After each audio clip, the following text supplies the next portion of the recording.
So when I was younger and I was a competitive rider, I just wanted to build my team, not just me going out doing well at competitions, but I also wanted to go out and have my students do well at competitions. So if we can have my students winning or second or something in every class, that was a good day for me. If I won the comp, that was a great day. But then I started to realise that some of my students didn't want to ride. They didn't want to compete. And I'll give you a couple of examples. I had a lady whose daughter had ridden. Daughter had competed a fair bit, and I'd competed against her. She'd done well.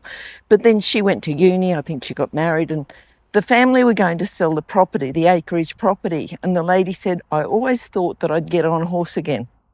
But, so she asked me about lessons, which I was keen to do. And the very first lesson, she just took ages. She wasn't ready. She wasn't saddled up. She was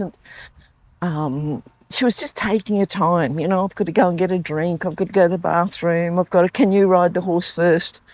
And then just towards the end of the lesson, I said, we've got about, only a little bit left. Are you going to get on and ride, or do you want to do some groundwork, or how do you want to finish this lesson?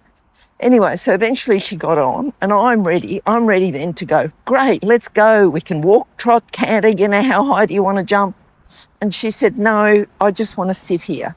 And she just sat there then for the rest of the lesson, just doing, a bit of meditative breaths and deep breathing. And that's all she wanted to do. She was quite happy just doing those breathing exercises. She said, I never thought that I'd get on a horse again.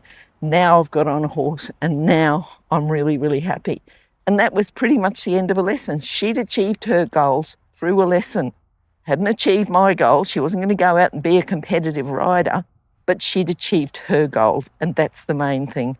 And I think it's very easy when you're coaching to look for someone who's going to make you a better, promote you. And I think make sure you achieve your rider's goals. Don't worry about your goals. Put your own ego at bay. Just leave that alone and just do what the rider wants you to do. Look at the rider's goals and the rider's aims, and then you'll have happy students.